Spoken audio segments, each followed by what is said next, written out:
Allah chose them for you. Muslim or not Muslim. Practicing or not practicing.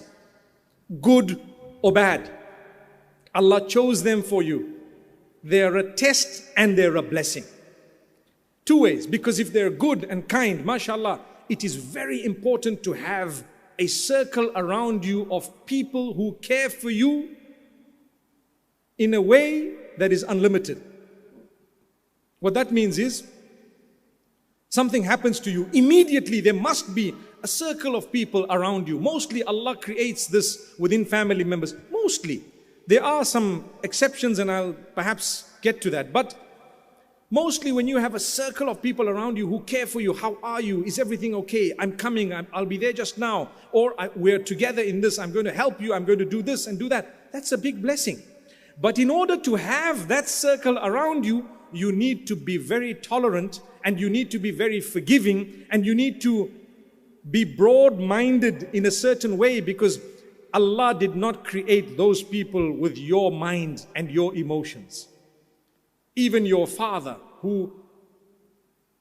and your mother, those who are your parents and gave birth to you, they don't think the same and they don't have the same emotions. And they're not replicas of you. They probably would be similar in some ways, but very different in many other things. So, in order to enjoy family, you need to be forgiving. You need to be accommodating. You need to be tolerant. And you need to sacrifice a little bit. If you're not prepared to sacrifice, how do you expect to enjoy the favors of a family unit? And when we say sacrifice, it's within a limit.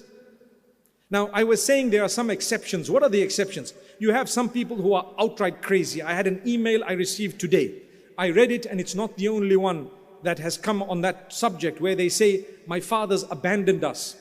He went off and he left and he doesn't want to know us, and now that I've grown older, I tried to go out to meet him and he's just kicked us away. He doesn't want to know who we are and he has nothing to do, and it's bothering me and affecting me. What should I say to that child? I wish I had a moment to speak to the father of that child. It's your responsibility, your duty, no matter what, to reach out to your children, no matter what, and to speak to them, to communicate to them, to empower them. Children tend to grow up very quickly, and in those tender years, while they're growing up, they need words of love from their parents. They need words of reassurance. They need words of goodness and kindness. They need support. They need positivity. They need someone to talk to them and guide them. Moments ago, I was speaking to the teens and tweens. And what we did say is, don't feel bad when someone tells you, because someone needs to tell you. Another message that I received was when one of them said, I want to marry very far from our family because I want to marry into a community or into a culture that no one tells me anything, and I don't want to be told a thing, and I wouldn't like anyone to interfere in my life in any way. And I said, my child, you need to be told things. Don't ever, as a believer, think that you should lead a life where no one's allowed to tell you anything, because then you would lose your way. You would lose your way. Your parents are there to tell you. Your mother is there to nag at you. It's normal. It's natural. They want goodness. They want you to grow up in a beautiful way. They're going to tell you, don't do this and don't do that, and don't dress this way and don't dress that way.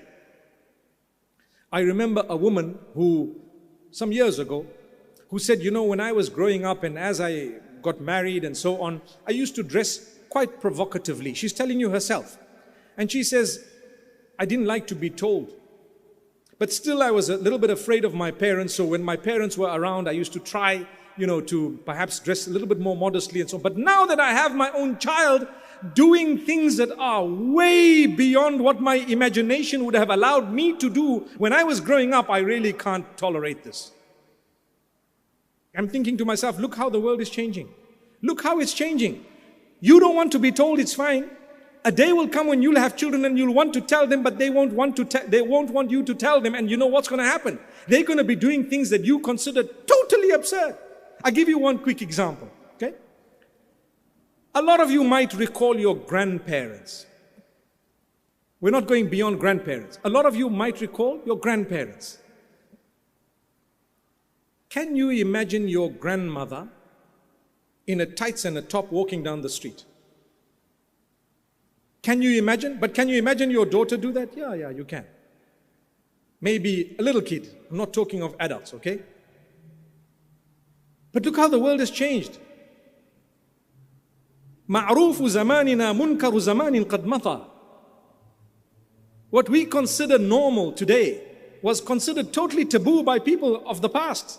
And what is considered taboo today will be considered normal by the people of tomorrow. So, what I'm trying to say is, don't feel bad when someone just tells you, look, I think you shouldn't do this. That's your mother. That's your father. They have a right to let you know. That's your spouse. I mean, your husband has to tell you, and your wife has to tell you if you're a husband. Either way, listen, don't do this. It's not good. I don't like it, for example. Who are you? I'm your mother. I'm your father. Well, I don't want to be told. Well, let me give you a story. Then you can tell them this story. Today you don't want to be told. Tomorrow, what's going to happen? Are you prepared for your children to tell you the same thing? The answer is no. If you think about what's gone on, subhanallah.